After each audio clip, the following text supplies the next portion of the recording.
ত্রয়োদশ জাতীয় সংসদ নির্বাচন ও জুলাই জাতীয় সনদ বাস্তবায়নে গণভোটের তফসিল ঘোষণা করা হবে আজ সন্ধ্যায়। জাতির উদ্দেশ্যে দেওয়া ভাষণে এই তফসিল ঘোষণা করবেন প্রধান নির্বাচন কমিশনার AMM নাসির উদ্দিন। এরই মধ্যে প্রধান নির্বাচন কমিশনারের ভাষণ রেকর্ড করা হয়েছে। ছাত্র জনতার অভ্যুত্থানের মুখে গত বছরের 5 আগস্ট আওয়ামী লীগ সরকারের পতন হয়। 8 আগস্ট অধ্যাপক মোহাম্মদ ইউনূসের নেতৃত্বে অন্তর্বর্তী সরকার শপথ নেয়। অন্তর্বর্তী সরকার দায়িত্ব নেয়ার 16 মাসের মাথায় জাতীয় নির্বাচনের তফসিল ঘোষণা করতে যাচ্ছে ইসি। এর আগে বুধবার দুপুরে নির্বাচন ও গণভোটের তারিখ নির্ধারণে রাষ্ট্রপতি মোহাম্মদ শাহাবুদ্দিনের সঙ্গে সাক্ষাৎ করে কমিশন। এবারের সংসদ নির্বাচনে প্রায় 13 কোটি ভোটার অংশ নেবেন। এই বিপুল সংখ্যক ভোটারের বিপরীতে 42,761টি ভোট কেন্দ্র চূড়ান্ত করেছে ইসি। জাতীয় নির্বাচন এবং গণভোট একই দিনে হওয়ায় ভোটের সময় 1 ঘন্টা বাড়ানো হয়েছে। পাশাপাশি সময় বাঁচাতে একটি কক্ষে রাখা হয়েছে 2টি গোপন বুথ।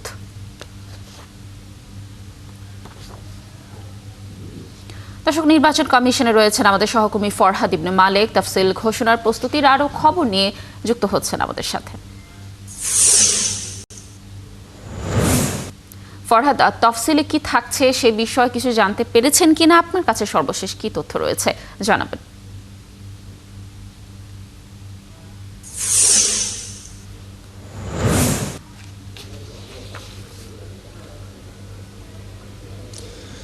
লাবণী, 17 বছরের একটা স্বৈরাচার সরকারের শাসনের পর একটা ইনক্লুসিভ নির্বাচন দেখতে যাচ্ছে পুরো দেশবাসী। এই ইনক্লুসিভ নির্বাচনের জন্য আজ সন্ধ্যা 6টায় প্রধান নির্বাচন কমিশনারের রেকর্ডকৃত যেই ভাষণ জাতির উদ্দেশ্যে, সেই ভাষণে কিন্তু তফসিল ঘোষণা করা হবে। সাধারণত তফসিলে যে বিষয়গুলো থাকে, যেসব কথাবার্তা থাকে, যে নির্দেশনা থাকে, সেই নির্দেশনা থাকবে। এর আগেও আমরা অনেকবার তফসিল ঘোষণা দেখেছি। তফসিল ঘোষণার পর থেকে নির্বাচনের একটা ডামাডোল শুরু হয়। সর্বনিম্ন 45 দিনে তফসিল ঘোষণা করা হয়েছে এর আগেও। এবার আমরা যতটুকু বুঝতে পারছি 60 দিনের একটা সময় থাকবে তফসিল ঘোষণার পর থেকে, অর্থাৎ সেই হিসাবে আগামী ফেব্রুয়ারিতে নির্বাচনটা হবার কথা। অন্তর্বর্তী সরকারও কিন্তু ফেব্রুয়ারির প্রথমার্ধে নির্বাচনটি হবার কথা জানিয়েছে। তফসিল ঘোষণার পরে নির্বাচনের আনুষ্ঠানিক প্রচার প্রচারণা শুরু হবে। এরপর থেকে 48 ঘন্টার মধ্যে বিভিন্ন ধরনের ব্যানার ফেস্টুন যত যার রয়েছে, যে দলের রয়েছে, সবগুলো কিন্তু সরিয়ে ফেলতে হবে। যদি না করা হয় তাহলে প্রতি আসনে যে 2 জন করে ম্যাজিস্ট্রেট থাকবেন তারা কিন্তু ব্যবস্থা নেবেন। গুরুতর হলে প্রার্থিতা বাতিল হবারও সম্ভাবনা থাকতে পারে। প্রচার প্রচারণায় গিয়ে প্রার্থীরা অন্য প্রার্থীদের বিরুদ্ধে বিষোদাগার করতে পারবেন না। বিভিন্ন ধরনের আক্রমণাত্মক কথা বলতে পারবেন না। সাধারণত যেভাবে কথা বলেন সেগুলো করতে পারবেন না। আর যারা নির্বাচনী দায়িত্বে থাকবেন, যারা ম্যাজিস্ট্রেট থাকবেন, তারা স্থানীয়দের কাছ থেকে কোনো ধরনের সুযোগ সুবিধা নিতে পারবেন না। যেহেতু 2টো ভোট একসাথে হচ্ছে, সেই হিসাবে প্রত্যেকটা কেন্দ্রের মধ্যেই আলাদা নতুন করে বুথ বসানোর পরিকল্পনা রয়েছে, যেখানে কেন্দ্রের মধ্যেই বুথ বসানো যাবে। একই কক্ষের মধ্যে আলাদা গোপন কক্ষ বসানো যাবে, সেটা করা হবে। যদি না হয় তাহলে একই কেন্দ্রে আলাদা করে বুথ তৈরি করা হবে। প্রায় 13 কোটি ভোটার রয়েছেন এখানে। তারা একই সাথে 2টো ভোট দেবেন, গণভোট এবং জাতীয় নির্বাচনের ভোট। প্রতীকের পাশাপাশি গণভোটের মধ্যে একটি প্রশ্ন, 4টি প্রস্তাব থাকবে, সেগুলো পড়তে হবে, পড়ে জানতে হবে। আজকের তফসিলে প্রচার প্রচারণার অর্থাৎ গণভোটের প্রচার প্রচারণার বিষয়টি উল্লেখ করা হতে পারে বলে আমরা জানতে পেরেছি বা আমরা আশা করছি। একটা বিষয় জানিয়ে রাখি, বাংলাদেশের ইতিহাসে এবারই প্রথম একই সাথে 2টো বড় ভোট হচ্ছে, জাতীয় নির্বাচন আর গণভোট। প্রস্তুতি আছে, প্রস্তুতি চলছে। সর্বশেষ কি হচ্ছে, কি হবে, 3টার সময় একটা ব্রিফিং করবেন নির্বাচন কমিশনের সিনিয়র সচিব আক্তার আহমেদ। আমরা আরও বিস্তারিত জানতে পারবো। ফরহাদ, ধন্যবাদ আমাদের সাথে যুক্ত থাকার জন্য। আপনি থাকুন ইলেকশন কমিশনে। নিশ্চয়ই আমরা তফসিল সংক্রান্ত আরও তথ্য পরবর্তী সংবাদ সঞ্চারগুলোতে আপনার মাধ্যমে দর্শকদেরকে জানানোর চেষ্টা করব। তফসিল ঘোষণা মানে নির্বাচন নিশ্চিত এমনটি নয়, তবে এর মাধ্যমে আগামী সংসদ নির্বাচন নিয়ে অনিশ্চয়তা অনেকাংশেই কেটে যাবে বলে মনে করছেন বিশেষজ্ঞরা। তাদের আশঙ্কা, নির্বাচনের টাকা ও পেশিশক্তি ভোটের পরিবেশ বিঘ্নিত করতে পারে। মিল্টন আনোয়ারের প্রতিবেদন। ছাত্র জনতার অভ্যুত্থান ও হাজারো মানুষের আত্মদানে কর্তৃত্ববাদী সরকারের পতনের প্রায় 1.5 বছর পর জাতীয় সংসদ নির্বাচনের দ্বার প্রান্তে দেশ। বৃহস্পতিবার নির্বাচনের তফসিল ঘোষণা হবে। গণতান্ত্রিক দেশে তফসিল বলতে সাধারণত নির্বাচন আয়োজনের সব কার্যক্রম ও তারিখসমূহের একটি আইনি সূচি বা সময়সূচিকে বোঝায়। এটি একটি আনুষ্ঠানিক ঘোষণা, যেখানে নির্বাচন অনুষ্ঠিত হওয়ার আগে কোন কোন কাজ সম্পূর্ণ হবে তা স্পষ্টভাবে নির্ধারণ করা থাকে। তফসিল ঘোষণার মাধ্যমে নির্বাচন কার্যক্রম আনুষ্ঠানিকভাবে শুরু হয়। তবে তফসিল ঘোষণার আগেই দলগুলো নির্বাচনের প্রস্তুতি নিতে শুরু করেছে। প্রচারণার পাশাপাশি প্রাথমিক প্রার্থী তালিকাও প্রকাশ করেছে বড় রাজনৈতিক দলগুলো। তারপরেও বিশেষজ্ঞরা বলছেন, তফসিল মানেই নির্বাচন নয়। তফসিল ঘোষণার পর রাজনৈতিক পরিস্থিতির উপর নির্ভর করে সুষ্ঠু নির্বাচন। তফসিল ঘোষণা করা মানে নির্বাচন অনুষ্ঠানের একটা গুরুত্বপূর্ণ পদক্ষেপ নেওয়া। আমাদের রাজনৈতিক দলগুলো যদি ছলে বলে কলে কৌশলে নির্বাচনী বৈতরণী পার হওয়ার জন্য যদি বদ্ধপরিকর থাকে, নির্বাচন হওয়ার ব্যাপারে সংখ্যাটা বাস্তবে রূপায়িত হতে পারে। তফসিল ঘোষণার পরে কোনো নির্বাচন বন্ধ হয়ে যায় না। কোনো কোনো ক্ষেত্রে পুনঃতফসিল করা হয়েছে 2008, 1991 নানা কারণে। আমাদের দেশে এই রেকর্ড নাই যে তফসিল ঘোষণা করে সে নির্বাচন ভণ্ডুল হয়ে গেছে, এরকম এক্সাম্পল নাই। দেশ নির্বাচনের পথ অনেকটা এগিয়ে গেল।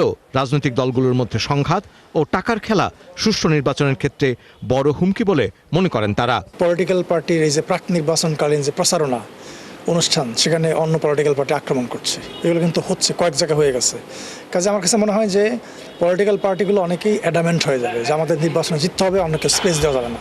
কিন্তু নির্বাচন মানে কিন্তু এই জিনিসটা না। আমাদের এই যে রাজনৈতিক সংস্কৃতির অবনতির কারণে এবং আমাদের গণতান্ত্রিক মূল্যবোধের অবক্ষয়ের কারণে এখন আমরা সুষ্ঠু নির্বাচন সম্ভাবনা অনেকাংশেই তিরোহিত হয়ে গিয়েছে। স্বাধীনতা অর্জনের পর কোনো রাজনৈতিক সরকারের অধীনে গ্রহণযোগ্য নির্বাচন হয়নি মন্তব্য করেন তারা। বলেন, দেশে গ্রহণযোগ্য নির্বাচন হয়েছে শুধু নির্দলীয় সরকারের অধীনে। তত্ত্বাবধায়ক সরকারের মতো একটা কাঠামোর অধীনে যেসব নির্বাচন হয়েছে সেগুলো মোটামুটি গ্রহণযোগ্য হয়েছে। 1991 সালের, 1996 সালে, 2001, 2008 কেয়ারটেকার সরকারের সময় নির্বাচনগুলো আপনার অংশগ্রহণমূলক ছিল, এগুলো গ্রহণযোগ্য ছিল, বিশ্বাসযোগ্য ছিল। গণঅভ্যুত্থানের পরেও রাজনৈতিক দলগুলোর মধ্যে পরিবর্তন না আসায় আগামীতে গণতন্ত্র হুমকির মধ্যে পড়তে পারে বলে বিশেষজ্ঞদের ধারণা। মিল্টন আনোয়ার, 71, ঢাকা। জাতীয় নির্বাচন সামনে রেখে চাঁদপুরের নারীদের প্রত্যাশা আরও স্পষ্ট হয়ে উঠছে। নদী ঘেরা এই জেলায় শিক্ষা, কর্মসংস্থান, নিরাপত্তা সবখানেই পরিবর্তন চান নারীরা। ধর্মভিত্তিক রাজনীতি নারীর স্বাধীনতায় প্রভাব ফেলতে পারে এমন উদ্বেগ যেমন আছে, তেমনি আছে শিক্ষায় নতুন অগ্রগতি ও নারীর অধিকার নিশ্চিত হওয়ার প্রত্যাশা। তরুণ ভোটার থেকে কর্মজীবী নারী, গৃহিণী কিংবা নারীর নেত্রীরাও তাদের দাবি তুলে ধরছেন জোরালোভাবে। নারীদের সেই প্রত্যাশার কথা জানাচ্ছেন আলামিন ভুইয়া। আসন্ন নির্বাচন ঘিরে ভাবতে শুরু করেছেন নদী ঘেরা জেলা চাঁদপুরের নারীরা। জোরালো হচ্ছে তাদের প্রত্যাশা। শিক্ষাক্ষেত্রে সুযোগ বৃদ্ধি এবং কর্মক্ষেত্রে ডে কেয়ার নিশ্চিত করা জেলার নারীদের মৌলিক দাবি। তাদের মত, কর্মসংস্থান বাড়লে নারীরা অর্থনীতিতে আরো বড় ভূমিকা রাখতে পারবে, যা দেশের সামগ্রিক উন্নয়ন ত্বরান্বিত করবে। আমরা আসন্ন নির্বাচনে এমন একটা সরকার চাই যে নারী বান্ধব একটা ইশতেহার থাকবে, যেটার মধ্যে নারীদের কর্মক্ষেত্র সহজ করে দেওয়ার জন্য ডে কেয়ারের ব্যবস্থা থাকবে এবং সাইবার নিরাপত্তাটা খুব দরকার, কারণ নারীরা খুব বেশি সাইবার বুলিং এর শিকার হচ্ছে। তরুণ নারী ভোটাররা বলছেন, শিক্ষায় নতুন অগ্রগতি ছাড়া দেশের উন্নয়ন সম্ভব নয়। তাই আগামী সরকারকে মানসম্মত শিক্ষা নিশ্চিত করতে হবে। বিদেশে পড়তে যাওয়া শিক্ষার্থীরা যেন দেশে ফিরে অবদান রাখতে পারে, সেই ব্যবস্থাও করতে হবে। আমি নতুন ভোটার হিসেবে অবশ্যই এমন একজন প্রার্থীকে ভোট দিতে চাই যিনি আমাদের নারী জাগরণে ভূমিকা পালন করবেন। নারীরা তাদের যোগ্য অধিকার প্রতিষ্ঠিত করতে পারবে, সবাই একতা হয়ে একভাবে থাকতে পারবে, মেধাবী শিক্ষার্থীরা দেশমুখী হবে। আমরা এমনই একজন সরকার চাই। তবে অনেক নারীর আশঙ্কা, ধর্মভিত্তিক রাজনৈতিক দল ক্ষমতায় এলে তাদের স্বাধীন চলাফেরায় বাধা সৃষ্টি হতে পারে। তাই তারা এমন সরকারই চান যা নারীর অধিকার নিশ্চিত করবে। ধর্মভিত্তিক রাজনৈতিক দল যদি ক্ষমতা আসে তাহলে নারীদের স্বাধীন চলাফেরা বিঘ্ন ঘটবে। তো আমরা চাই এমন দল ক্ষমতা আসুক যারা নারীদের পূর্ণ স্বাধীনতা দিবে। নির্বাচনে নিরাপদে ভোট দেয়া, নারীর সম্মান, শিক্ষা ও নিরাপত্তা নিশ্চিত করার দাবিও জানান কেউ কেউ। দেশের অর্ধেক জনসংখ্যা নারী, কিন্তু দলের নীতি নির্ধারণী ফোরামে নারীর সংখ্যা এখনো কম। এটি বাড়ানো জরুরি বলে মত অনেকের। আমরা এই নির্বাচনে এমন একটি সরকার চাই যারা আমাদের তরুণ প্রজন্মের ইচ্ছা, আকাঙ্ক্ষা এবং নারীদের শিক্ষা, নারীদের স্বাধীনতা এবং নারীদের ক্ষমতা নিয়ে কাজ করবে। নারীদেরকে এখনো ছোট করে দেখা হয়। আমরা চাই এমন নেতৃত্ব আসুক যারা নারীদের নিরাপত্তা এবং সমতা নিয়ে কাজ করবে। দেশের জনসংখ্যার অর্ধেক নারী হওয়া সত্ত্বেও নেতৃত্বে সমান নারীর অংশগ্রহণ নেই। এবারের নির্বাচন আমাদের প্রত্যাশা নেতৃত্বে সমান নারীর অংশগ্রহণ নিশ্চিত হবে। শিক্ষায় মানোন্নয়ন, নিরাপদ পরিবেশ, কর্মসংস্থান ও অধিকার, এই 4 দাবিতেই সবচেয়ে জোরালো চাঁদপুরের নারীরা। নির্বাচনের আগেই তারা জানিয়ে দিচ্ছেন নিজেদের অবস্থান। তারা পরিবর্তন, অগ্রগতি ও এমন নেতৃত্ব চান যারা নারীর বাস্তব সমস্যাগুলো সমাধানে কাজ করবে। মনিরা কাজেরি, ৭১। জুলাই গণঅভ্যুত্থানের সময় কুষ্টিয়ায় 6 জনকে হত্যা ও মানবতা বিরোধী অপরাধের মামলায় আওয়ামী লীগের যুগ্ম সাধারণ সম্পাদক মাহবুবুল আলম হানিফ সহ 4 জনের বিরুদ্ধে দ্বিতীয় দিনের সাক্ষ্য গ্রহণ আজ। আন্তর্জাতিক অপরাধ ট্রাইব্যুনাল 2-এ এই সাক্ষ্য গ্রহণ হবে। এর আগে এই মামলায় ক্যামেরা ট্রায়ালে সাক্ষ্য দেন 1 জন। মানবতা বিরোধী অপরাধের এই মামলায় মোট সাক্ষী 38 জন। মাহবুবুল আলম হানিফ ছাড়া বাকি 3 আসামি হলেন কুষ্টিয়া জেলা আওয়ামী লীগ সভাপতি সদরুদ্দিন খান, জেলা সাধারণ সম্পাদক আসগর আলী ও শহর আওয়ামী লীগের সাধারণ সম্পাদক আতাউর রহমান আতা। আসামিরা সবাই পলাতক থাকায় তাদের পক্ষে স্টেট ডিফেন্স নিয়োগ দিয়ে বিচার কাজ শুরু করে ট্রাইব্যুনাল। এছাড়া আজ গুমের মামলায় সাবেক সেনা কর্মকর্তা জিয়াউল আহসানকেও ট্রাইব্যুনালে আনা হয়েছে। এই মামলায় অপর আসামি শেখ হাসিনা। এছাড়া যাত্রাবাড়ি, মোহাম্মদপুর সহ বিভিন্ন মামলায় আরও 10 জনকে ট্রাইব্যুনালে আনা হয়।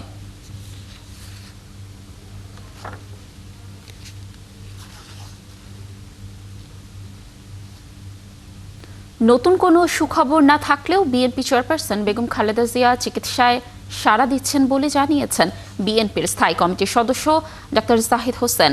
গত 23 নভেম্বর থেকে এভার কেয়ারে চিকিৎসাধীন রয়েছে বিএনপি চেয়ারপারসন বেগম খালেদা জিয়া। অবস্থার অবনতি হলে 27 তারিখ থেকে তাকে সিসিইউতে রাখা হয়েছে। বিদেশে নেওয়া না হলেও এভার কেয়ারে খালেদা জিয়ার জন্য গঠন করা হয়েছে দক্ষ চিকিৎসক টিম, যার সাথে যুক্ত আছেন বেগম জিয়ার পুত্রবধূ ডাক্তার জুবাইদা রহমান। এমন সংকট সময়ে বিএনপি চেয়ারপারসনের স্বাস্থ্যের পরিস্থিতি নিয়ে সংবাদ মাধ্যমে গুজব না ছড়িয়ে সকলকে পাশে থাকার আহ্বান জানিয়েছেন দলটির নেতারা।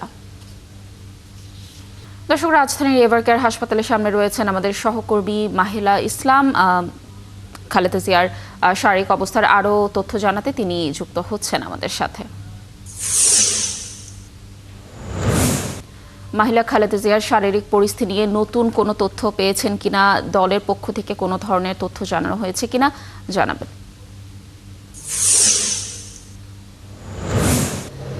লাবণী, আপনাকে ধন্যবাদ। যেমনটি বলছিলেন, সকাল থেকে আসলে রাজধানীর এভারকেয়ার হাসপাতালের সামনে আছি। নতুন কোনো তথ্য বলতে গেলে গতকাল রাতে ডাক্তার জাহিদ হোসেন যে সংবাদ সম্মেলন করেছেন, তারপরে আসলে কোনো নতুন তথ্য নেই। গতকালকে সেই সংবাদ সম্মেলনের মাধ্যমে যেগুলো জানতে পেরেছি সেগুলো হচ্ছে যে বেগম খালেদা জিয়ার শারীরিক অবস্থা খুব বেশি পরিবর্তন হয়নি, এখন অপরিবর্তিত অবস্থায় রয়েছে এবং তাকে এই সংকটাপন্ন সময় তাকে আরও পর্যবেক্ষণে রাখার জন্য সিসিইউ থেকে তাকে আইসিইউতেও স্থানান্তর করা হয়েছে। আসলে খালেদা জিয়ার চিকিৎসা ব্যবস্থা এখন এরকম একটি পর্যায়ে রয়েছে যে দেশি বিদেশি যে তার মেডিকেল টিম, সেই টিমগুলো আসলে সমন্বয় করে তাকে চিকিৎসা দিচ্ছেন।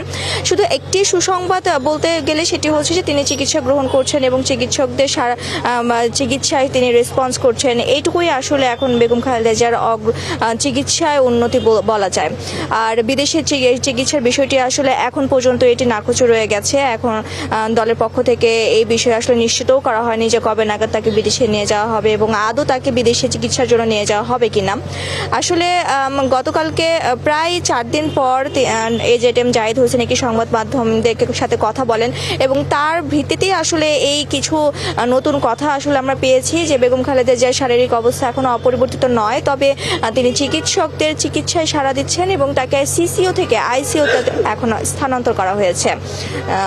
লাবণী, এটা হচ্ছে এভারকেয়ার হাসপাতালের সামনে এখনকার মতো তথ্য।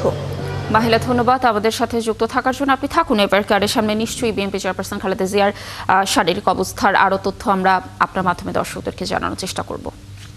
রাজশাহীর তানোরে 21 ঘন্টার বেশি সময় ধরে পরিত্যক্ত গভীর নলকূপে পড়ে আটকে আছে 2 বছরের এক শিশু। তাকে জীবিত উদ্ধারের সর্বোচ্চ চেষ্টা করছে ফায়ার সার্ভিস। দর্শক, আরও জানাচ্ছেন সহকর্মী রাশিদুল হক রুশো। 18 ঘন্টা ধরে উদ্ধার কাজ চলছে, কিন্তু এখন পর্যন্ত এই 2 বছরের যে শিশু সাজিদ তাকে কিন্তু গর্তের ভেতর থেকে উদ্ধার করা সম্ভব হয়নি। ফায়ার সার্ভিসের কর্মীরা এখন পর্যন্ত কাজ করে যাচ্ছেন। গতকাল বিকেল 4:30 থেকে তারা কাজ শুরু করেছেন, এখন অবধি তারা কিন্তু একটানা কাজ করে যাচ্ছেন। প্রথমে গর্তের ভেতরে তারা ক্যামেরা প্রবেশ করিয়ে বাচ্চাটির অবস্থান জানতে চেয়েছিলেন, কিন্তু তারা সেই গর্তের মধ্যে বাচ্চাটিকে দেখতে না পেয়ে যে গভীর নলকূপের গর্ত, সেই গর্তের পাশে এই ভেকু মেশিন দিয়ে গতকাল থেকে গর্ত শুরু করা হয়। 3টি ভেকু মেশিন দিয়ে একযোগে গর্ত করা হয় এবং সারা রাত গর্ত খুঁড়ে সেখানে 35 ফিট পর্যন্ত গর্ত খোঁড়া হয় এবং এই খোঁড়া গর্তের সাথে যেই গভীর নলকূপের গর্ত, সেই গর্তের সংযোগ স্থাপন করে কিন্তু শিশুটির কোনো সন্ধান পাওয়া যায়নি। এখন আজকে সকাল থেকে আবার নতুন করে এই যে গর্ত খোঁড়ার কাজ শুরু হয়েছে, কিন্তু এখানে যারা ভেকু মেশিন পরিচালনা করছেন তারা যেটি বলছেন যে 35 ফিট নিচে যাওয়ার পরে ভেকু মেশিনের যে সক্ষমতা সেটি শেষ হয়ে আসছে এবং ভেকু মেশিনের যে একটি অবস্থান বা ভেকু মেশিন এইখানে সেট করার জন্য যেই বাড়তি জায়গা দরকার, সেই জায়গাটি তারা এখন তৈরি করছেন, দিয়ে তারা আরও গভীরে গর্ত খোঁড়া শুরু করবেন। ফায়ার সার্ভিসের কর্মকর্তারা বলছেন যে এখন পর্যন্ত তারা আশাবাদী, তারা শিশুটিকে উদ্ধার করতে সর্বোচ্চ সতর্কতার সাথে তারা কাজ চালিয়ে যাচ্ছেন, সেজন্য কাজে কিছুটা বিলম্ব হচ্ছে এবং এই যে কাজ এটি যেটি বলছিলাম যে প্রায় 18 ঘন্টা ধরে এই উদ্ধার কাজ চলছে, এখনো অবধি সেই কাজ চলমান রয়েছে নিরবিচ্ছিন্নভাবে। এখন সবার প্রত্যাশা যে শিশুটিকে যেন উদ্ধার করা হয়। তো এই ছিল এখন পর্যন্ত আমার কাছে তানোরের যে পাছুন্দর ইউনিয়নের কোয়েলহাটা গ্রামের সর্বশেষ তথ্য। খুলনা নগরীর মিউনিসিপ্যাল ট্যাঙ্ক রোডের একটি বাড়ির কক্ষ থেকে শিউলি বেগম নামের এক গৃহবধূর গলা কাটা মৃতদেহ উদ্ধার করেছে পুলিশ। খুলনা মেট্রোপলিটন পুলিশের সহকারী কমিশনার শিহাব করিম জানান, বুধবার রাত 11:15টায় নিহতের নিজ কক্ষ থেকে গৃহবধূ শিউলি বেগমের মৃতদেহ উদ্ধার করা হয়। প্রাথমিকভাবে ধারণা করা হচ্ছে পারিবারিক কলহের জেরে হত্যার ঘটনা ঘটেছে। এদিকে নিহতের বড় মেয়ে কেয়া আক্তার জানান, ছোট বোন রিয়া ফোন বন্ধ পেয়ে তাকে জানালে তারা দুই বোনই মায়ের বাসায় এসে দেখেন বাইরে থেকে তালা দেয়া। সারাদিন খোঁজাখুঁজি শেষে রাতে বাড়িওয়ালার সহায়তায় সিসিটিভি ফুটেজ দেখে সন্দেহ হলে তালা ভেঙে ঘরে ঢোকেন। এ সময় শিউলি বেগমকে রক্তাক্ত অবস্থায় বিছানায় পড়ে থাকতে দেখে পুলিশে খবর দেওয়া হয়। তারা আরও জানান, বাসায় থাকা প্রায় 6,75,000 টাকাও পাওয়া যাচ্ছে না। এছাড়া ঘটনার পর থেকেই নিখোঁজ রয়েছে তাদের ভাই ও নিহতের ছেলে রিয়াদ। বাসায় গেটের এখানে তাও উকি মারে দেয়, তাও আমার গেটে তালা মারা। পরে আমি হচ্ছে গিয়ে বাড়ি এলে আন্টিদের নক করছি, নক করার পরে এরা বের হয়েছে, বেরোর পরে তালা খুলছে। এখন ফিরে এখানে জুতো দেখছে, জুতো দেখার পরে আমি আমার মারি আমার ভাই কিছু একটা করছে, তাহলে আমার আম্মু জুতো আছে, ওর জুতো আছে, মার জুতো আছে, তাহলে ও গেল কই। পরে হচ্ছে গিয়ে ওই আমার হাজবেন্ড গেছে যে সিসি ক্যামেরা আছে, সিসি ফুটেজ টাইনে দেখে যে ও সকাল 7:50 বাসা থেকে বের হয়ে গেছে ব্যাগ ট্যাগ নিয়ে। খুলনায় গৃহবধূকে হত্যার ঘটনার আরও তথ্য জানাতে আমাদের সাথে যুক্ত হচ্ছেন সহকর্মী রাজু হাওলাদার। রাজু, হত্যার ঘটনায় এখন পর্যন্ত কোনো মামলা হয়েছে কিনা জানাবেন, আর কাউকে সন্দেহ করা হচ্ছে কিনা বা গ্রেফতার করা হয়েছে কিনা এই বিষয়ে কি তথ্য রয়েছে? ধন্যবাদ লাবণী। আপনি যেমনটা বলছিলেন, খুলনায় যে ট্যাং রোডের যে হত্যাকাণ্ড, আসলে এই হত্যাকাণ্ড ছেলের কাছে মায়ের হত্যা, এটা আসলে মানে একটা বিরল ঘটনা। এই বিরল ঘটনা আসলে আমরা যতটুকু জানার চেষ্টা করেছি সেটা হচ্ছে যে এখনো পর্যন্ত কাউকে গ্রেফতার করা হয়নি। তবে আইন শৃঙ্খলা বাহিনী বলতে যায় এটা প্রসেসিং চলছে এবং পারিবারিক যে তাদের যে মেয়ে যে কেয়া বলেছে যে আমার ভাই হত্যাকাণ্ড ঘটাতে পারে, কারণ আমার মা দীর্ঘদিন যাবৎ সৌদি আরবে চাকরি করা অবস্থায় ছিল এবং সেখান থেকে কিছুদিন আগেই বাংলাদেশে এসেছে এবং বাংলাদেশে আসার পরে তার কাছ থেকে 6,75,000 টাকা তিনি রূপালী ব্যাংকে জমা রেখেছিলেন। গত 2 দিন আগেই রূপালী ব্যাংকে যে জমা রেখেছেন সেই টাকাটাই আবার ইসলামী ব্যাংকে সে ট্রান্সফার করবে বলে বাসায় টাকাটা রেখেছিলেন। সেই মুহূর্তে ওনার হচ্ছে আয়েশা যে ভিকটিম শিউলি বেগম, সেই শিউলি বেগমের হচ্ছে দ্বিতীয় স্বামী, তার নাম হচ্ছে সাগর। সাগর হচ্ছে নতুন বাসা যেটা নিয়েছে, এই মাসেই নিয়েছে, রবুল ইসলামের যে বাড়িটি সেখানে নিয়েছে। সেখানে তার যে সাগরের চাচা মারা যান, বাগেরহাটে তিনি চলে যান। এই সুযোগে এই সন্তান, এই যে সন্তান, সেই সন্তান হচ্ছে যে রিয়াদ হচ্ছে টাইলস মিস্ত্রির কাজ করে এবং সেই করে খায়। কিন্তু তার এই যে টাকার যে লোভ দেখে ফেলে এবং মায়ের কাছে তারা টাকা দাবি করে, কিন্তু এই টাকা মা দিতে রাজি না হয়, এই ঘটনাটা ঘটাতে পারে বলে আশা করা যাচ্ছে। এবং আইন শৃঙ্খলা বাহিনী তৎক্ষণিক গতকালকে এগুলো সবকিছু কালেক্ট করেছে, আমরাও চেষ্টা করেছি কালেক্ট করার জন্য। তবে এখনো পর্যন্ত নিশ্চিত না যে আসলে কি কারণে ঘটনাটা ঘটেছে, কারণ পারিবারিক কলহ অনেক দিন থেকে তাদের চলে আসছে। যে কারণে কি কারণে ঘটছে এখনো সঠিক পাওয়া যায়নি। তবে এখন পর্যন্ত লাশটি ময়না তদন্তের জন্য খুলনা মেডিকেল কলেজে আছেন। সেই থেকে আমরা এখন ধন্যবাদ আমাদের সাথে যুক্ত থাকার জন্য। নিশ্চয়ই এই হত্যা ঘটনার আরো তথ্য আমরা আপনার মাধ্যমে দর্শকদেরকে পরবর্তী সংবাদ সংযোগগুলোতে জানানোর চেষ্টা করব। শরীয়তপুরে আলোচিত এক নারী ধর্ষণের অভিযোগে সহযোগী 4 জনকে আটক করেছে পুলিশ। তবে প্রাথমিক মেডিকেল পরীক্ষায় ধর্ষণের আলামত না পাওয়ায় ডিএনএ পরীক্ষার সুপারিশ করেছে হাসপাতাল কর্তৃপক্ষ। পালং মডেল থানার অফিসার ইনচার্জ শাহ আলম জানান, রাত 11:15টায় আলম থানায় একজনের নাম উল্লেখ করে অজ্ঞাতনামা 10 জনের নামে মামলা দায়ের করেন ভুক্তভোগী নারী। এরপরই 4 জনকে গ্রেফতার করে পুলিশ। গত 9 ডিসেম্বর এক নারী ও তার এক বন্ধুকে অসুস্থ অবস্থায় উদ্ধার করে সদর হাসপাতালে ভর্তি করে স্থানীয়রা। পরে ওই রাতেই মেয়েটি 3 ব্যক্তির বিরুদ্ধে ধর্ষণ ও ছিনতাইয়ের অভিযোগ আনেন। বলা হয়েছে, কলেজ থেকে বাড়ি ফেরার পথে বখাটেরা তাকেও তার বন্ধুকে ধরে নিয়ে যায়। পরে মেয়েটিকে ধর্ষণ করে পালিয়ে যায়। ফিজিক্যাল এক্সামিনেশন করে তার কোনো ইনজুরি মার্ক পাইনি এবং প্যাথোলজিক্যাল এক্সামিনেশন যে আমরা ভ্যাজাইনাল সোয়াব এক্সামিনেশন করি সেখানেও কোনো আমরা স্পার্ম পাইনি। আমরা ফাইনালি করতে পারিনি যে আসলে সে রেপ হয়েছে কি হয়নি, সেজন্য আমরা ফার্দার ডিএনএ রিপোর্টের জন্য এবং সার্কামফারেন্সিয়াল যে এভিডেন্স এগুলোর উপরে পেন্ডিং আছে। দর্শক, শরীয়তপুরে নারীকে প্রকাশ্যে দল বেঁধে ধর্ষণের ঘটনার সবশেষ তথ্য জানাতে আমাদের সাথে যুক্ত হচ্ছেন সহকর্মী শহীদুল ইসলাম পাইলট।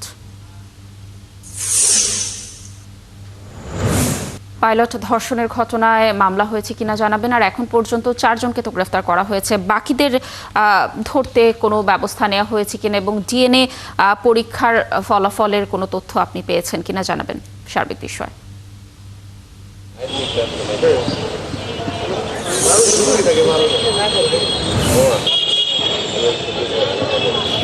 হ্যাঁ, কানিজ লাবণী, এই গত মঙ্গলবারের পর থেকে এই বিষয়টি নিয়ে জেলায় চাঞ্চল্যের সৃষ্টি হয়েছে। তবে গতকালকে রাতে 12:15টার দিকে মামলাটি গ্রহণ করা হয় পালং থানায়। করার পরেই মামলা রুজু করার পরেই পুলিশ তৎপরতা চালিয়ে 4 জনকে আটক করে। মামলা রুজুর বিষয়গুলো আমরা যতটুকু জানতে পেরেছি, সেখানে হলো 10 জনকে আসামি করা হয়েছে। তার মধ্যে একজনকে চিহ্নিত করেছে, তার নাম মারুফকে এখনো গ্রেফতার করতে পারেনি। তবে 4 জনকে যে আটক করা হয়েছে তারা সবাই অজ্ঞাতনামা। তবে তাদেরকে যেই করা হচ্ছে তদন্তের স্বার্থে তাদেরকে আটক করা হয়েছে। আর এদিকে শরীয়তপুর যে মেডিকেল অফিসার, আবাসিক মেডিকেল অফিসার, তার সাথে কথা বলেছি, মিতু আক্তার বলেছে যে প্রাথমিক পর্যায়ে যে আমরা তো মেডিকেল রিপোর্টে আমরা পাইনি কোনো মামলা ওই ধর্ষণের আলামত পাইনি। তাই এই বিষয়টি ডিএনএ পরীক্ষার জন্য এটা ঢাকাতে পাঠানো হবে এবং এর উপরে ভিত্তি করেই ধর্ষণ হয়েছে কিনা এটা জানা যাবে। তবে সজীব তিনি জানিয়েছেন যে আসলে তাকে মারধর করে তার কাছ থেকে জিনিসপত্র ছিনিয়ে নিয়েছে এবং সেই ঘটনায় নারী বাদী হয়েই মামলা দায়ের করেছে। পুলিশ তৎপরতা রয়েছে। বাকি যারা আছে 10 জন মারুফ সহ তাদেরকে আটকের চেষ্টা চালিয়ে যাচ্ছে পুলিশ। তবে শরীয়তপুরের যে জায়গাটি, সেই জায়গাটি শরীয়তপুর শহরের কেন্দ্রবিন্দুতেই। এটার পাশে রয়েছে সড়ক বিভাগ, তারপর এখানে পাশে পাশে রয়েছে পুলিশ সুপারের বাসভবন মাত্র 500 গজ দূরে। সেখানে পুলিশ এই বিষয়টিকে খুবই নজরদারির মধ্যে রাখছে কিভাবে তাদেরকে আটক করা হয়, যেহেতু মামলার মাত্র 2 ঘন্টার মধ্যেই তাদেরকে আটক করতে পেরেছে। আর তাছাড়া এখানে যে বন বিভাগের যে কার্যক্রম, ধন্যবাদ আমাদের সাথে যুক্ত থাকার জন্য। আপনি থাকুন সেখানে, নিশ্চয়ই আমরা এই ধর্ষণের ঘটনার আরো তথ্য আপনার মাধ্যমে পরবর্তীতে দর্শকদেরকে জানানোর চেষ্টা করব। মাত্রাভেদে 24 ভাগ রোগীর শরীরে অ্যান্টিবায়োটিক প্রতিরোধী জীবাণু মিলেছে, এমন তথ্য উঠে এসেছে বাংলাদেশ মেডিকেল বিশ্ববিদ্যালয়ের এক গবেষণা রিপোর্টে। প্রয়োজন ছাড়া অ্যান্টিবায়োটিক সেবন, খাদ্য থেকে অ্যান্টিবায়োটিক গ্রহণ সহ বিভিন্ন কারণে রোগীদের শরীরে এই প্রবণতা বলে গবেষণায় উল্লেখ করা হয়েছে। এখন থেকে সতর্ক না হলে আগামী দিনে আইসিইউতে নিয়েও অনেক রোগীকে বাঁচানো যাবে না বলে সতর্ক করেছেন গবেষকরা। দর্শক আরো জানাচ্ছেন মেহেদি হাসান। নিয়ম না থাকলেও ফার্মেসি থেকে প্রেসক্রিপশন ছাড়াই অ্যান্টিবায়োটিক কিনে খাওয়া যায়। এমনকি আমাদের প্রতিদিন খাবার থেকেও শরীরে ঢুকছে অ্যান্টিবায়োটিক। অতিরিক্ত সেবনের প্রভাবে মানব শরীর অ্যান্টিবায়োটিক রেজিস্ট্যান্স হয়ে যাচ্ছে। সম্প্রতি বাংলাদেশ মেডিকেল বিশ্ববিদ্যালয় 2023-24 সালে আইসিইউ ও সাধারণ রোগীদের নমুনা পরীক্ষা করে ফল প্রকাশ করেছে। সেখানে দেখা গেছে 46,000-এরও বেশি নমুনা পরীক্ষায় 24 ভাগের মধ্যে অ্যান্টিবায়োটিক প্রতিরোধী জীবাণু মিলেছে। বিভিন্ন রোগের জন্য বিভিন্ন ধরনের ও মাত্রার অ্যান্টিবায়োটিক রয়েছে। মাত্রা না বুঝে সেবনের ফলে রেজিস্ট্যান্স হয়ে যাচ্ছে রোগীরা।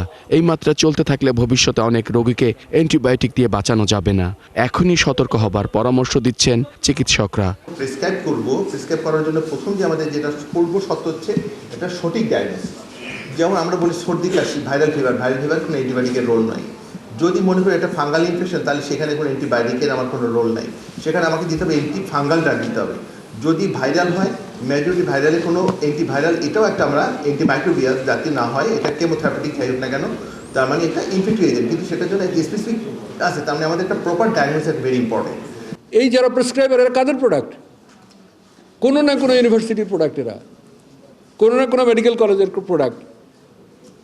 যারা প্রেসক্রাইব করছেন এর মধ্যে অনেক স্পেশালিস্টও আছেন, তারা কাদের প্রোডাক্ট? তাহলে এই দায়টা কার? খাবার উৎপাদনে মাছ, মাংস, ডিম নিয়ম ছাড়া অ্যান্টিবায়োটিক ব্যবহার বন্ধেরও তাগিদ দেন তারা। এমনকি প্রেসক্রিপশন ছাড়া অ্যান্টিবায়োটিক বিক্রি বন্ধে কঠোর হবার পরামর্শ দিচ্ছেন। এটার সমাধানের পথ কি? এই পলিসি রিকমেন্ডেশন আমাদেরকেই তৈরি করতে হবে। বিশ্ববিদ্যালয়কে মন্ত্রণালয় তৈরি করে দেবে না যে আপনার একটা অর্ডার ইস্যু হবে, যেটার একটা নাম্বার থাকবে এবং তারিখ থাকবে, যেটার মধ্যে লেখা থাকবে যে এই কার্যক্রম করলে পরে এরপর অ্যান্টিবায়োটিক রেজিস্ট্যান্স আর এই দেশে থাকবে না। এরকম কোনোই সম্ভাবনা নাই। বরং অ্যান্টিবায়োটিক রেজিস্ট্যান্স করা তো দূর করার ক্ষেত্রে কি কি কার্যক্রম গ্রহণ করা লাগবে, এইটার এভিডেন্স বেসড, ডাটা বেসড যে পরিকল্পনা প্রণয়ন, সেটা আপনাদেরকেই করতে হবে। বর্তমান প্রবণতা চললে আগামী দিনে জীবাণুগুলো অ্যান্টিবায়োটিক রোধী হয়ে মানবজাতিকে ধ্বংস করতে পারে বলে মত গবেষকদের। মেহেদি হাসান, ৭১, ঢাকা।